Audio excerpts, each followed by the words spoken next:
Welcome to sociology classes. मैं हूं आपका दोस्त शिबू। आज हम सॉल्व करने वाले हैं IGNOU MA sociology first year का एक असाइनमेंट। आज हम एमएसओ 001 यानी कि सोशियोलॉजिकल थ्योरीज एंड कॉन्सेप्ट का जो असाइनमेंट है इसको सॉल्व करने वाले हैं।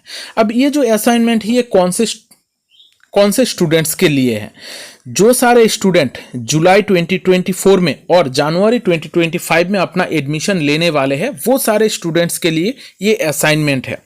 जिन्होंने जुलाई 2024 में अपना एडमिशन ली है वो लोग सबमिट करेंगे 31 मार्च 2025 से पहले, और जो लोग जनवरी 2025 में अपना एडमिशन लेने वाले हैं वो लोग सबमिट करेंगे 30 सितंबर 2025 से पहले। ये जो डेट्स है ये थोड़ा अच्छी तरीके से देख लीजिएगा, क्योंकि बहुत बार हम कंफ्यूजन करके गलत असाइनमेंट का आंसर लिख कर चले जाते हैं, तो ये चीजें देखना थोड़ा इंपॉर्टेंट है।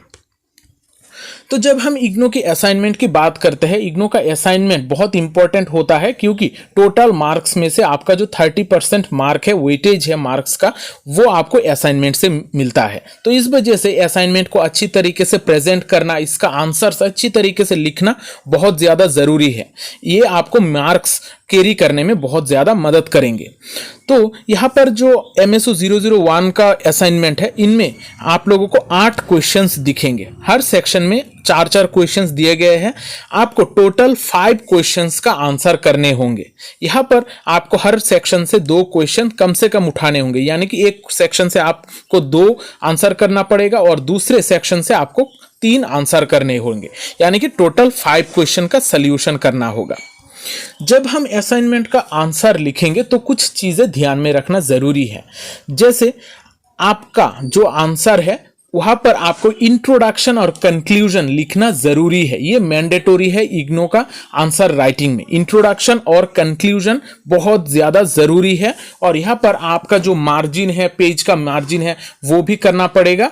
और जब आप असाइनमेंट को सबमिट करोगे, सबमिट करने के वक्त आपका जो फ्रंट पेज होगा, कवर पेज होगा एक, जहां पर आप अपना डिटेल्स लिखोगे, फिर आप क्वेश्चन पेपर अटैच करोगे, फिर एक इंडेक्स लिखोगे जहां पर आपने कौन से क्वेश्चन का सॉल्यूशन किया है वो दोगे। उसके बाद आपका जो आंसर राइटिंग है वो सारे आप आंसर लिख सकते हो। तो यहां पर हम एक एक करके हमारा जो भी क्वेश्चन है उनको थोड़ा डिस्कस भी कर लेंगे, क्योंकि ये आपके एग्जाम के पॉइंट ऑफ व्यू से भी इंपॉर्टेंट है। इस वजह से हम थोड़ा बहुत डिस्कस करके चलेंगे, जो भी कॉन्सेप्ट है थोड़ा बहुत समझने की भी कोशिश करेंगे। अब हम एक एक करके क्वेश्चन का सॉल्यूशन शुरू करते हैं। हम पहले देखते हैं question number 1। Discuss the relationship between theory and paradigm. Theory और पैराडाइम के बीच में क्या रिलेशनशिप है, यहां पर हमें उस चीज के ऊपर फोकस करना है। जब हम थ्योरी और पैराडाइम की बात करते हैं, ये हमारे सोशियोलॉजिकल नॉलेज या फिर साइंटिफिक नॉलेज के लिए बहुत ज़्यादा इंपॉर्टेंट है, क्योंकि ये हमारे आसपास का जो नॉलेज है उसको डिफाइन करने के में मदद करता है। आसपास में कौन सा नॉलेज एक पीरियड ऑफ टाइम में इंपॉर्टेंट है उसके बारे में भी हमें बताता है। जब हम थ्योरी की बात करते हैं, थ्योरी एक ऐसा चीज है जहां पर कुछ प्रोपोजिशंस या फिर स्टेटमेंट को जब हम जोड़ देते हैं, इंटर रिलेट कर देते हैं, तब वो थ्योरी बन जाता है। थ्योरीज तैयार होती है ऑब्जर्वेशन के द्वारा, एक्सपेरिमेंटेशन और लॉजिकल रीजनिंग के द्वारा हम थ्योरी को क्रिएट करते हैं। सोशियोलॉजी में थ्योरीज बहुत इंपॉर्टेंट होते हैं, क्योंकि हमारा जो ये कॉम्प्लेक्स सोसाइटी है, यहाँ पर जो लोगों के बीच में इंटरेक्शन है, इनको हमें समझने के लिए कुछ थ्योरीज की जरूरत पड़ती है। लोगों के बिहेवियर को एनालाइज करने के लिए भी हमें कुछ थ्योरीज की जरूरत पड़ती है। अब ये जो थ्योरीज होती है वो स्टैटिक नहीं होते हैं, यानी कि ये फिक्स्ड नहीं होते हैं, ये टेस्टेबल होते हैं। अगर किसी कारणवश हमें लगता है कि ये थ्योरी काम नहीं कर रहे हैं तो हम इनको रिजेक्ट भी कर सकते हैं। अब जब हम पैराडाइम की बात करते हैं, पैराडाइम कॉन्सेप्ट के बारे में बात की थी थॉमस कुन ने। किसी भी एक पीरियड ऑफ टाइम में कोई भी अगर एक थ्योरी डोमिनेट करे, जो भी डोमिनेट करने वाला थ्योरी होता है उसको हम कहते हैं पैराडाइम। एक पैराडाइम में अलग अलग मेथड्स, स्टैंडर्ड्स, एक्सेप्टेड नॉलेज होते हैं, जिसके द्वारा हम उस टाइम पीरियड के जो डोमिनेट थ्योरी है उसको समझ सकते हैं। थॉमस कुन ने पैराडाइम शिफ्ट के बारे में बात की थी। उन्होंने कहा था कि हमारा जो सोसाइटी है वो एकदम धीरे धीरे आगे नहीं बढ़ती है। किसी भी एक पॉइंट ऑफ टाइम में हमें एक पर्टिकुलर अचानक से कोई एक चेंज देखने को मिलती है, कोई भी एक ऐसा थ्योरी आता है जो हमारे सोच को बदल देता है। उन्होंने इसी चीज को कहा था पैराडाइम शिफ्ट, यानी कि हम एक टाइम पीरियड पर कोई एक थ्योरी डोमिनेट करेगा, बाद में इसको चेंज हो जाएगा और दूसरा कोई एक थ्योरी डोमिनेट करने लगेगा, और इसी चीज को हम कहते हैं पैराडाइम शिफ्ट। थॉमस कुन ने कहा है कि हम अगर सोशल साइंसेस की बात करें, सोशल साइंसेस में ये जो पैराडाइम शिफ्ट है वो 3 फेजेस से होकर गुजरती है। पहले है pre scientific phase. Pre scientific phase में कोई भी साइंटिफिक चीजें नहीं होती है, फिर धीरे धीरे डेवलप होता है नॉर्मल साइंस, और बाद में इस नॉर्मल साइंस में कोई एक थ्योरी डोमिनेट करेगा और बाद में हो जाता है पैराडाइम शिफ्ट। जो भी थ्योरी है वो धीरे धीरे रिडंडेंट हो जाती है और कोई एक दूसरा थ्योरी है जो आगे निकल जाता है और उसको लोग फॉलो करने लगते हैं। अब देखते हैं relationship between theory and paradigm. Theory and paradigm के बीच में बहुत ज्यादा कनेक्शन है। जैसे जब हम पैराडाइम की बात करते हैं, कोई भी एक थ्योरी जो पॉपुलर होती है उसको हम बेसिकली कहते हैं पैराडाइम, और थ्योरीज बहुत सारी हो सकती है हमारे एक टाइम पीरियड में, उनमें जो डोमिनेटेड थ्योरी है वो हो जाएगा पैराडाइम। अब थ्योरी एंड पैराडाइम हमारे लिए बहुत ज्यादा जरूरी है, क्योंकि पैराडाइम शिफ्ट को समझना जरूरी है। एक टाइम पर किस तरीके का थ्योरी डोमिनेट कर रहा है, वहां पर लोग किस तरीके का बातें बता रहे हैं, वो उस सोसाइटी को समझने के लिए इंपॉर्टेंट हो जाता है। जैसे एक टाइम पर हम देखते हैं कि न्यूटन का जो थ्योरी है वो बहुत ज्यादा डोमिनेट करता है, बाद में इसको बदल दिया जाता है, या फिर जो आइंस्टाइन का थ्योरी ऑफ रिलेटिविटी है इस न्यूटन के थ्योरी ऑफ ग्रेविटी को चेंज कर देता है, यानी कि वो उसका इंपॉर्टेंट, न्यूटन का जो थ्योरी है उसका इंपॉर्टेंट धीरे धीरे कम हो जाता है। इस वजह से हम देखते हैं कि हर फील्ड में, सिर्फ साइंस में नहीं, इस तरीके से सोशल साइंसेस में भी हम इस तरीके का चेंजेस देखते हैं। जैसे अगर हम सोशियोलॉजी की बात करें, सोशियोलॉजी में पहले के टाइम पर पॉजिटिविस्टिक अप्रोच बहुत ज्यादा डोमिनेट करता था, फिर धीरे धीरे हम देखते हैं कि इंटरप्रिटेटिव अप्रोचेस आते हैं, कॉन्फ्लिक्ट पर्सपेक्टिव आते हैं, इस तरीके से धीरे धीरे थ्योरीज डेवलप होती है और पॉजिटिविस्टिक अप्रोच का जो इन्फ्लुएंस है वो धीरे धीरे कम होने लगता है। अब कंक्लूजन में हम यही कह सकते हैं कि ये जो थ्योरी और पैराडाइम के बीच में रिलेशनशिप है ये बहुत ही डायनामिक है और ये वक्त के साथ साथ बदलता भी जाता है, और थ्योरी और पैराडाइम का नॉलेज हमारे लिए बहुत ज़्यादा ज़रूरी है। हमारी सोसाइटी के नॉलेज को समझने के लिए इसके थ्योरी और पैराडाइम के बीच में जो इंटरप्ले है इसको समझना हमारे लिए ज़रूरी भी है। अब देखते हैं question number 4, what is power, discuss the sources of power. Power क्या है और पावर का जो मेन सोर्सेस है वो कौन से है।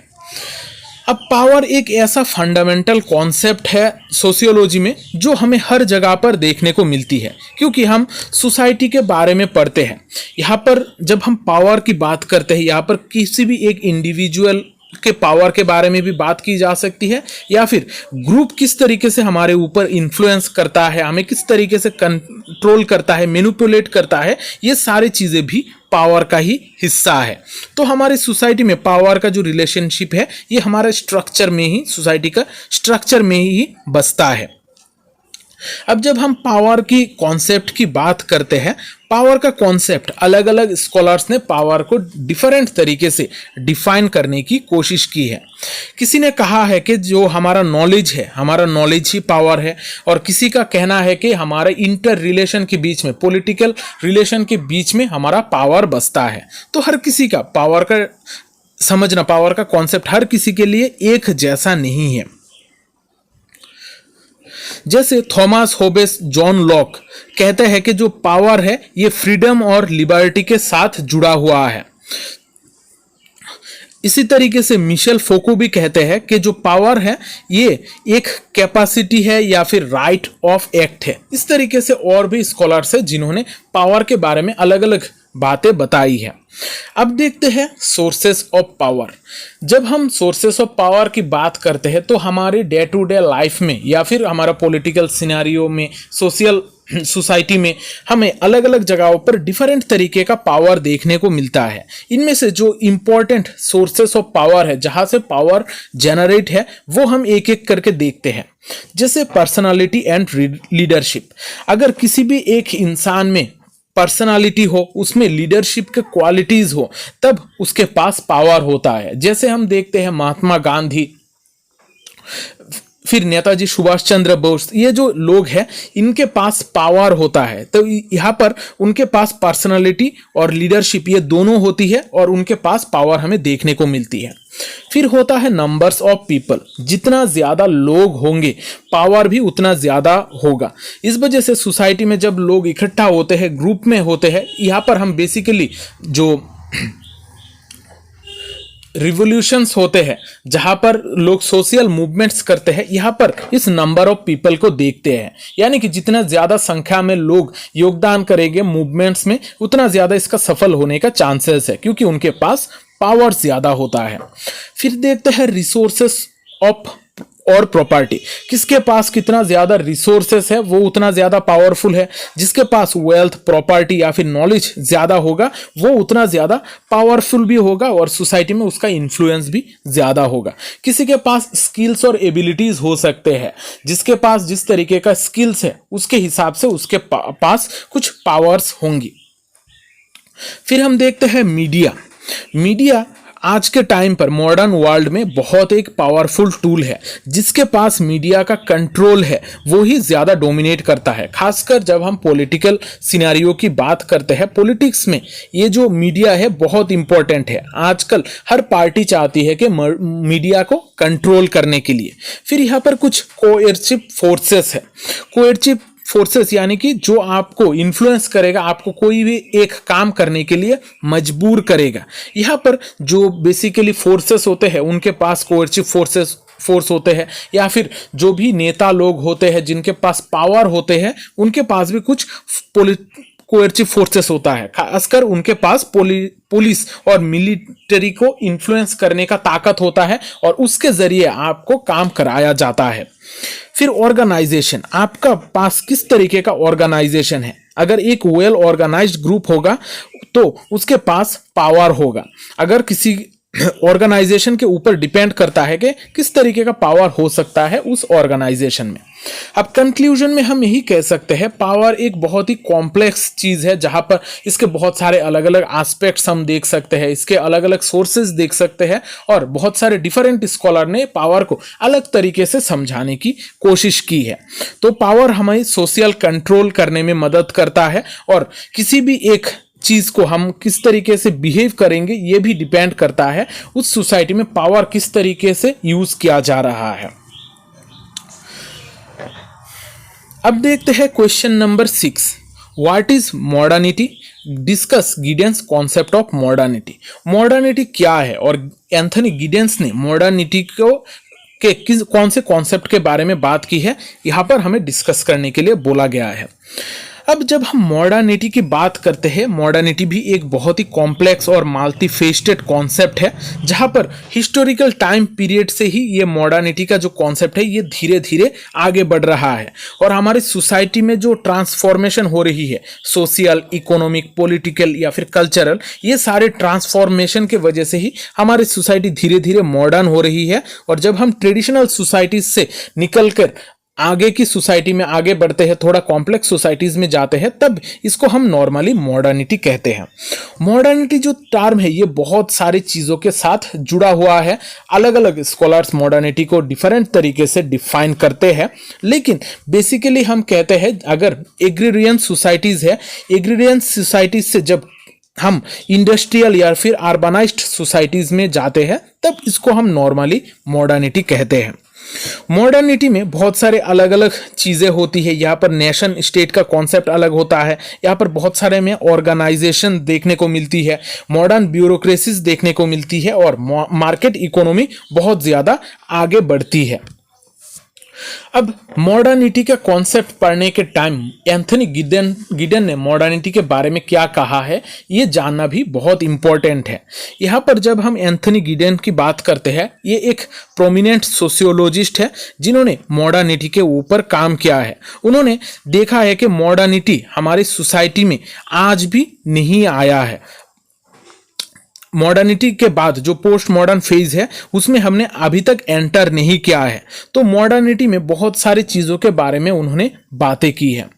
एंथनी गिडेन ने 4 की डायमेंशन के बारे में बात की है कि मॉडर्निटी की 4 डायमेंशंस होती है।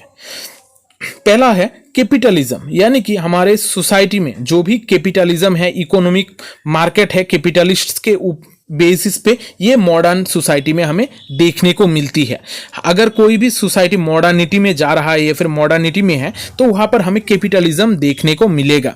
यहाँ पर ऑर्गेनाइजेशन बदलेंगे, इकोनॉमिक सिस्टम भी बदल जाएगा। फिर हम देखते हैं इंडस्ट्रियलिज्म, यानी कि यहाँ पर इंडस्ट्रीज भी बहुत ज़्यादा डेवलप होगी। यहाँ पर मशीन के जरिए लोग प्रोडक्शन प्रोसेस में हिस्सा लेंगे। फिर है सर्वेलियंस कैपेसिटीज। सर्वेलियंस यानी कि यहाँ पर देखरेख करने की क्षमता। यहाँ पर गवर्नमेंट जो है वो लोगों के ऊपर कितना ज़्यादा निगरानी रख पा रही है, लोगों के बिहेवियर को इस सर्वेलियंस के द्वारा कंट्रोल किया जाता है। तो ये जो सर्वेलियंस है ये भी एक बहुत ही कॉम्प्लेक्स सोसाइटीज़ में हमें देखने को मिलती है और इस सर्वेलियंस के जरिए मॉडर्न सोसाइटी को कंट्रोल भी किया जाता है। फिर हम देखते हैं मिलिट्री पावर। अगर कोई भी सोसाइटी मॉडर्न होगी तो वहां पर हमें मिलिट्री पावर देखने को मिलेगा। यहाँ पर मिलिट्री पावर को ऑर्गेनाइज्ड वे में यूज भी किया जाएगा। तो ये जो 4 चीजें हैं ये हमें मॉडर्न सोसाइटी में देखने को मिलती है। गिडेंस ने 3 एसेंशियल एस्पेक्ट्स ऑफ मॉडर्निटी के बारे में भी बात की है कि 3 एसेंशियल चीजें हैं जो हमें मॉडर्निटी में मिलती है। पहला है डिस्टेंसिएशन, जिसको हम टाइम स्पेस सेपरेशन कहते हैं। फिर है डिसएंडिंग ऑफ सोशल सिस्टम और रिफ्लेक्सिबिलिटी ऑफ मॉडर्न सोसाइटी। पहले देखते हैं डिस्टेंसिएशन, यानी कि यहाँ पर टाइम और स्पेस का सेपरेशन की बात की जाती है। अगर कोई भी मॉडर्न सोसाइटी है वहाँ पर टाइम और स्पेस के बीच में कुछ सेपरेशन हो सकती है। जैसे हम यहाँ पर क्लासेस करा रहे हैं, आप घर पे बैठकर क्लासेस देख रहे हो, तो यहाँ पर जो स्पेस है ये डिवाइड हो गया है, यानी कि मैं घर पे बैठकर आप तक पहुँच पा रहा हूँ। यहाँ पर टाइम भी चेंज हो गया है। जैसे मैं जिस टाइम वक्त पर ये क्लास करा रहा हूँ आप उस वक्त पर नहीं देख रहे हो, आप अपने ज़रूरत के हिसाब से, आप अपने कॉन्वीनियंस के हिसाब से आप ये क्लासेस देख रहे हो। यहाँ पर मॉडर्न सोसाइटी में हमें टाइम स्पेस सेपरेशन देखने को मिलता है। फिर डिसएंडिंग ऑफ सोशल सिस्टम्स भी हम देखते हैं, यानी कि जो भी सोशल सिस्टम्स है पुराने ज़माने के, वो सारे सिस्टम में हमें थोड़ा बदलाव देखने को मिलती है। खासकर यहाँ पर जो मनी है, पैसा है और जो लीगल सिस्टम है, इसमें बहुत ज़्यादा चेंजेस हमें देखने को मिलती है। फिर देखते हैं हम मॉडर्न सोसाइटी में रिफ्लेक्सिबिलिटी। मॉडर्न सोसाइटी में बहुत ज़्यादा, मॉडर्न सोसाइटी जो होती है बहुत ज़्यादा रिफ्लेक्सिव होती है। यहाँ पर बहुत ज़्यादा इंफॉर्मेशन जो है यहाँ पर फ्लो करती है, इसके वजह से ये बहुत ज़्यादा रिफ्लेक्सिव भी हो जाती है। अब कंक्लूजन में हम यही कह सकते हैं कि ये जो मॉडर्निटी है ये एक ऐसा कॉन्सेप्ट है जो हमें मॉडर्न वर्ल्ड के बारे में बताता है। यहाँ पर सोशल, इकोनॉमिक, पॉलिटिकल और कल्चरल चेंजेस के बारे में डिस्कस करता है कि हम किस तरीके से एग्रीरियन सोसाइटी से आगे की सोसाइटी में आगे बढ़ रहे हैं। इस चेंजेस के बारे में हमें बताता है। और ये जो गिडेंस का मॉडर्निटी का कॉन्सेप्ट है ये भी बहुत इंपॉर्टेंट है, क्योंकि ये हमें टाइम स्पेस सेपरेशन के बारे में बताता है। यहाँ पर हमारा सोशल सिस्टम्स में किस तरीके का बदलाव आ रहे हैं, हमारा नॉलेज किस तरीके से रिफ्लेक्सिव हो रहा है, ये सारे चीज़ों के बारे में हमें बताता है। अब देखते हैं question number 7। What is citizenship? Discuss its various types. Citizenship क्या है और इसके अलग अलग टाइप्स क्या है? जब हम सिटीजनशिप की बात करते हैं, सिटीजनशिप वर्ड हम हर जगह पर सुनते हैं। आजकल के टाइम पर लोकल, लीगल या फिर सोशल रिलेशनशिप हो, यहाँ पर हमें सिटीजनशिप का कॉन्सेप्ट देखने को मिलता है। अब जब हम सिटीजनशिप की बात करते हैं, सिटीजनशिप एक लीगल स्टेटस होता है। आप कोई भी एक पॉलिटिकल कम्युनिटी का हिस्सा बनोगे, ये आपका एक लीगल स्टेटस आपको प्रोवाइड करता है, आपका एक मेंबरशिप होता है ये सिटीजनशिप। आप अगर कोई सी भी जगह का एक सिटीजन हो तो आपको कुछ रूल्स रेगुलेशन भी मानने पड़ेंगे और आपको कुछ फैसिलिटीज भी वहां पर मिलेंगी। यहां पर टी.एच. मार्शल ने मॉडर्न सिटीजनशिप के बारे में बात की है, जहां पर सिविल, पॉलिटिकल और सोशल राइट के बारे में उन्होंने बात की थी। सिविल राइट्स यानी कि जो लिबर्टी और लीगल इक्वलिटी है, पॉलिटिकल राइट्स है, ये सारे चीजें सिविल राइट्स का हिस्सा होती है। फिर पॉलिटिकल राइट्स में हम देखते हैं कि पॉलिटिकल पार्टिसिपेशन करने का हक हमें दिया जाता है। फिर यहाँ पर सोशल राइट्स में देखते हैं कि हमें कुछ इकोनॉमिक्स और सोशल वेलफेयर स्टेट्स से मिलती है। ये 3 तरीके का जो राइट्स है इसके बारे में टी.एच. मार्शल ने बातें की है। यहाँ पर सिटीजनशिप बहुत ही एक यूनिक होता है। यहाँ पर रिलेशनशिप सिर्फ एक साइड से नहीं होता है, यहाँ पर इंडिविजुअल और स्टेट के बीच में एक रिलेशनशिप एस्टैब्लिश की जाती है ये सिटीजनशिप के द्वारा। अब सिटीजनशिप का टाइप्स को देख लेते हैं। बहुत सारे अलग अलग टाइप्स हमें देखने को मिलता है सिटीजनशिप का। इनमें से जो इंपॉर्टेंट है वो है नेशनल सिटीजनशिप। नेशनल सिटीजनशिप यानी कि आप कोई भी एक कंट्री का हिस्सा हो, इसके लिए आपको एक सिटीजनशिप प्रोवाइड की जाती है। इस सिटीजनशिप के द्वारा आप उस जगह के से बिलोंग करते हो, वहां पर आप वोटिंग के राइट्स पाते हो, आपको कुछ लॉज एंड रेगुलेशंस मानने पड़ते हैं और आप उस जगह पर टैक्स भी पे करते हो। नेशनल सिटीजनशिप हमें हर जगह पर, हर कंट्री में देखने को मिलता है और किसी भी एक सरकार को चलाने के लिए ये नेशनल सिटीजनशिप बहुत ज्यादा मायने भी रखता है। फिर हम देखते हैं डुअल सिटीजनशिप। डुअल सिटीजनशिप यानी कि यहाँ पर एक इंसान के पास 2 जगहों की सिटीजनशिप एक साथ हो सकती है, इसको डुअल सिटीजनशिप कहा जाता है। आज के ग्लोबलाइजेशन के दौर में जब लोग काम करने के लिए एक जगह से दूसरी जगह पर जा रहे हैं, तो ये डुअल सिटीजनशिप का कॉन्सेप्ट बहुत ज्यादा आगे बढ़ रहा है और एक ही इंसान के पास 2 अलग अलग कंट्रीज का सिटीजनशिप अब होता है। फिर हम देखते हैं ग्लोबल सिटीजनशिप। ग्लोबल सिटीजनशिप यानी कि हम वर्ल्ड के किसी भी जगह पर जा सकते हैं। यहाँ पर ग्लोबल सिटीजनशिप सिर्फ एक कॉन्सेप्ट नहीं है, यहाँ पर नेशनल बॉर्डर को पार करके दूसरे जगह के आइडिया के बारे में भी बात की जा रही है। आजकल हम सभी ग्लोबल कम्युनिटी का हिस्सा है, हम सभी यूनिवर्सल ह्यूमन राइट्स को पालन करते हैं। यहाँ पर एनवायरमेंटल सस्टेनेबिलिटी, सोशल जस्टिस के बारे में बात करते हैं। यानी कि यहाँ पर ग्लोबली हमारे लिए कुछ राइट्स प्रिजर्व किए गए हैं, हमारे एनवायरनमेंट को प्रोटेक्ट करने के लिए भी कुछ इनिशिएटिव लिए जा रहे हैं। ये सारी चीजें ग्लोबल सिटीजनशिप का हिस्सा है। अब हम सिटीजनशिप को 2 और हिस्सों में बांट सकते हैं, active and passive citizenship. Active citizenship जब आप एक्टिवली किसी भी एक नेशन में पार्टिसिपेट करते हो, वहां पर पॉलिटिकल और सोशल लाइफ में पार्टिसिपेट करते हो, तब ये हो जाएगा एक्टिव सिटीजनशिप। और पैसिव सिटीजनशिप जब कोई इंडिविजुअल वहां पर एक्टिवली पार्टिसिपेट नहीं करेगा, तब वो हो जाएगा पैसिव सिटीजनशिप। अब ये जो सिटीजनशिप का कॉन्सेप्ट है ये बहुत ही इंपॉर्टेंट है। ये टाइम टू टाइम इसको बहुत ज़्यादा बदला भी गया है। हर कंट्री का आप हिस्सा बनने के लिए अलग तरीके का सिटीजनशिप आपके पास होना चाहिए। लेकिन सिटीजनशिप इंपॉर्टेंट है क्योंकि ये आपको एक लीगल स्टेटस प्रोवाइड करता है, आपके लिए कुछ राइट्स भी देता है और आपके पास कुछ रेस्पॉन्सिबिलिटीज भी होती है अपनी कंट्री के प्रति। तो ये सिटीजनशिप नेशनल, डुअल या फिर ग्लोबल सिटीजनशिप हो सकती है, या फिर एक्टिव और पैसिव सिटीजनशिप भी हो सकती है। अब देखते हैं question number 8। Examine the relationship between identity and identification. Identity और आइडेंटिफिकेशन के बीच में रिलेशनशिप एस्टेब्लिश करने की बात की गई है। जब हम आइडेंटिटी और आइडेंटिफिकेशन के बारे में बात करते हैं, ये बहुत एक इम्पॉर्टेंट टर्म है। ये बेसिकली सोशियोलॉजिकल और साइकोलॉजिकल, ये दोनों फ्रेमवर्क के जरिए हम ये टर्म्स को समझ सकते हैं। अगर हम आइडेंटिटी की बात करते हैं तो आइडेंटिटी बेसिकली हमारा qualities, beliefs personality, looks, expression, ये सारे चीज़ों के बारे में बताता है कि आप कौन से ग्रुप का हिस्सा हो, ये आपको समझाता है। दूसरी तरफ जो आइडेंटिफिकेशन है, यहाँ पर आइडेंटिफिकेशन में आप किस तरीके से बिहेव कर रहे हो, आप आपके वैल्यूज को किस तरीके से इंटरनलाइज कर रहे हो, आप रोल्स किस तरीके के निभा रहे हो, और ये सारे चीज़ें करने के बाद आप कौन से कैटेगरी में पढ़ते हो या फिर आप किसी एक ग्रुप का हिस्सा हो कि नहीं हो, ये हो जाएगा आपका आइडेंटिफिकेशन। आइडेंटिटी में आपका लुक्स, बिहेवियर, ये सारे चीज़ों को देखकर ही आप एक ग्रुप का हिस्सा होते हो, लेकिन आइडेंटिफिकेशन में आप किस तरीके से एक्ट करते हो, बिहेव करते हो, ये डिपेंड करता है आइडेंटिफिकेशन में। अब आइडेंटिटी में हम ये कह सकते हैं कि आइडेंटिटी एक ऐसा कॉन्सेप्ट है जो एक इंडिविजुअल के लाइफ को शेप करता है।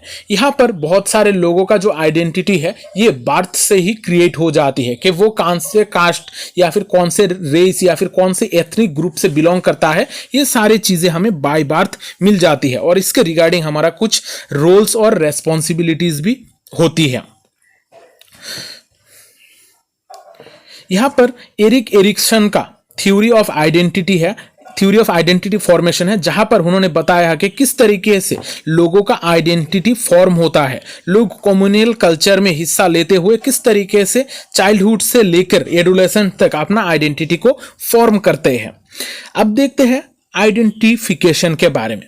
आइडेंटिफिकेशन एक ऐसा प्रोसेस है जहां पर आप अपना रोल्स किस तरीके से निभा रहे हो, इसके ऊपर जोर दिया जाता है कि आपका वैल्यू सिस्टम क्या है, आप किस तरीके का नॉर्म्स को पालन कर रहे हो, ये सारा चीज़ों के वजह से आपका आइडेंटिफिकेशन होता है। यहाँ पर आइडेंटिफिकेशन के बारे में बातें की है सिगमंड फ्रॉयड ने। उन्होंने कहा है कि जो ये आइडेंटिफिकेशन है, इसके द्वारा ही एक बच्चा कौन सा ग्रुप का हिस्सा होगा ये हमें समझ में आएगा। किसी भी इंसान का कैरेक्टरिस्टिक हमें इसी चीज़ के द्वारा समझ सकते हैं। अब ये जो आइडेंटिफिकेशन है ये सोशलाइजेशन प्रोसेस के वजह से भी हो सकता है। अब देखते हैं relationship between identity and identification.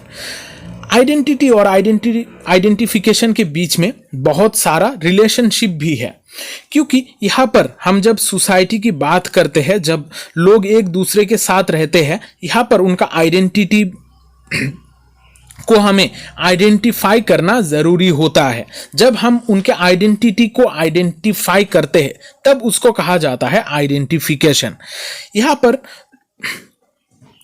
Identification में सिर्फ लोगों का पर्सनल सेंस बिलोंग नहीं करता है, यहाँ पर एक ग्रुप को किस तरीके से लोग एडॉप्ट कर रहे हैं उसके ऊपर भी जोर दिया जाता है। जब हम आइडेंटिटी की बात करते हैं, किसी भी एक इंसान को बाय बर्थ कुछ आइडेंटिटी मिल सकता है, लेकिन वो उस ग्रुप का हिस्सा है कि नहीं है, वो किस तरीके से काम कर रहा है, वो किस तरीके से नियमों का पालन कर रहा है, तब उसको आइडेंटिफिकेशन किया जाएगा और वो उस ग्रुप का हिस्सा होगा। बहुत बार रिलीजियस एफिलिएशन में, पॉलिटिकल बिलीफ्स में हम इस आइडेंटिफिकेशन का कॉन्सेप्ट को बहुत ज़्यादा देखते हैं। अब अगर हम सोशियोलॉजिकल टर्म्स में कहें, ये जो आइडेंटिफिकेशन है ये बहुत ही क्रूशल है, क्योंकि ये सोशल बिहेवियर और ग्रुप डायनामिक्स के बारे में बताता है। आपका जो सेंट्रल रोल है, आपका जो पोजीशन है एक ग्रुप में, ये भी आप आइडेंटिफिकेशन के द्वारा समझ में आता है। जैसे आइडेंटिफिकेशन में रॉबर्ट मार्टन ने काम किया है, यहाँ पर रेफरेंस ग्रुप के बारे में उन्होंने बताया है कि रेफरेंस ग्रुप आपको किस तरीके से बताता है कि आप किस तरीके से बिहेव करोगे, आप किस तरीके से रोल प्ले करोगे, ये सारे चीज़ों के बारे में बताता है। और आप उस सर्टेन ग्रुप का हिस्सा हो कि नहीं हो, ये आपके एटीट्यूड, बिहेवियर के द्वारा ही पता चलता है, इसके द्वारा इन्फ्लुएंस भी होता है। तो कंक्लूजन में हम यही कह सकते हैं, ये जो आइडेंटिटी और आइडेंटिफिकेशन है, ये दोनों बहुत ही इंटर रिलेटेड कॉन्सेप्ट है, ये एक दूसरे के साथ जुड़े हुए हैं और हमें आइडेंटिफिकेशन के द्वारा ही लोगों का जो आइडेंटिटी है इसको अच्छी तरीके से समझने का मौका मिलता है और इन दोनों के बीच में रिलेशनशिप में हमें बहुत ज़्यादा इंटरप्ले देखने को मिलता है।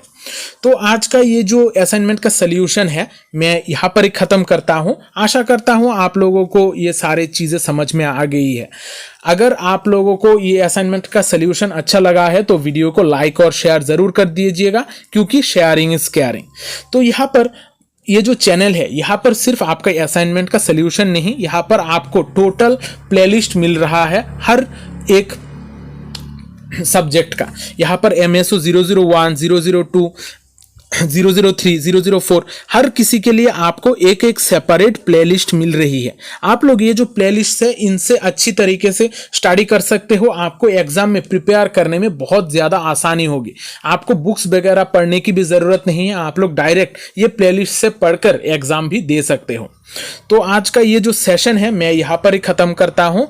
आशा करता हूँ ये सेशन आप लोगों के लिए हेल्पफुल बनी है। तो मिलते हैं अगली सेशन में, तब तक अच्छे रहिए, स्वस्थ रहिए और लोगों में प्यार बांटते रहिए। जय हिंद।